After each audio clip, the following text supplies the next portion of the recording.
Bonjour à tous, merci de nous suivre pour ce flash d'information. Les acteurs de la filière café à cacao ont rendu hommage au président de la République Alassane Ouattara. C'était en présence du Premier ministre, chef du gouvernement Robert Begré-Mambé. Les réformes et différents ajustements relatifs au secteur café et cacao n'ont pas laissé indifférents les acteurs du secteur, notamment les producteurs. Ils se sont donc retrouvés à Yamoussoukro pour cet hommage appuyé au chef de l'État et surtout remercier le président de la République pour l'embellie au niveau des coûts du cacao, des différentes mesures d'identification des planteurs, entre autres actions innovantes. Ils ont traduit cet hommage par une prise d'engagement public et ce en présence donc du chef du gouvernement Robert Begré-Mambé. Direction le Nigeria et précisément Abuja pour parler cette fois de la clôture hier vendredi de la 92e session ordinaire du Conseil des ministres de la CEDEAO. Les participants issus des pays membres de l'institution ont analysé la situation économique, politique et sécuritaire de la sous-région. Ces travaux se sont tenus en prélude au sommet des chefs d'État qui se tiendra ce dimanche à Abuja. Mahama Traoré et Ambroise Asseman sont nos envoyés spéciaux à Abuja. Leur compte rendu dans nos prochaines éditions. Sachez également que la Semaine nationale de la sécurité routière suit son cours, débutée depuis le 3 juillet. Elle s'achève dans quelques jours, le 10 juillet précisément. Notons également que cette semaine a été instituée en 2023 par le gouvernement de Côte d'Ivoire à l'effet de sensibiliser sur le respect du code de la route afin d'éviter les accidents. Notons que dans le cadre de cette sensibilisation, un thème conduit justement celle qui a lieu cette semaine, un thème qui s'articule autour du sujet suivant: conduite en temps de pluie, précautions à prendre. Et l'on dénombre 7 précautions donc, pour éviter de connaître des situations accidentelles. Léon Bro nous en parle.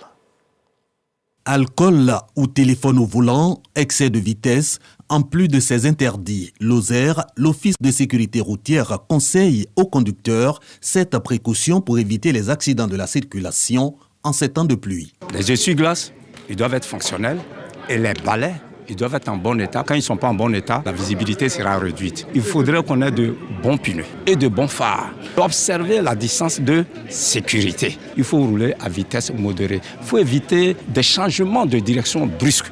Sur ces mesures, l'OSER rappelle à travers le thème « Conduite en temps de pluie » les précautions à prendre, à renforcer la sensibilisation du 3 au 10 juillet 2024. Une semaine nationale de la sécurité routière, la 18e, donc pour exhorter à une vigilance accrue, la pluie est un facteur d'aggravation du risque d'accident, une campagne avec les acteurs du transport. On ne peut plus se droguer pour monter au volant d'un véhicule. Nous allons veiller à cela et nous allons être permanemment en contact avec une cellule de veille de l'OSER pour signaler tous ceux qui, ma foi, nous suspectons de ne pas être lucides avant de prendre les routes. C'est le lieu pour nous de lancer encore un appel à l'ensemble des chefs d'entreprise, transporteurs, gestionnaires d'entreprise, conducteurs routiers, de toutes sortes de véhicules, pour observer le code de la route. Cet engagement au regard de l'amélioration de la sécurité routière depuis les réformes du secteur du transport, renouvellement du parc automobile, permis à point, vidéo, verbalisation et surtout, Semaine nationale de la sécurité routière depuis janvier 2023. Nous avons connu par rapport à 2022 une baisse de 20% du nombre des accidents, une baisse de 44% du nombre de tués et une baisse de 30% du nombre de blessés. Nous avons eu à sensibiliser 1 104 691 conducteurs pendant les 17 éditions passées.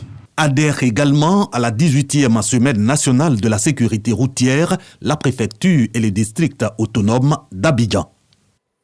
Et d'autant que dans l'actualité internationale au Venezuela, 5 collaborateurs d'Edmundo González Urrutia, candidat de l'opposition à la présidentielle du 28 juillet dans le pays, ont été libérés hier samedi après avoir été brièvement interpellés. Là, notons que la bataille électorale a jusque-là été marquée par des arrestations et des exclusions de la course à la présidentielle d'opposants que le gouvernement accuse de conspirer pour renverser l'État. Selon un rapport de l'ONG Acceso a la Justicia publié le 28 juin dernier, 46 personnes liées à l'opposition ont été arrêtées au cours des 6 premiers mois de 2024. Et toujours dans l'actualité internationale du côté du Népal, des pluies torrentielles provoquent des crues soudaines et des glissements de terrain. Et ces crues soudaines et ces glissements de terrain ont tué au moins 14 personnes dans le pays et 9 personnes sont portées disparues. Des inondations en Inde voisine ainsi qu'au Bangladesh ont également causé des dégâts considérables et touché des millions de personnes.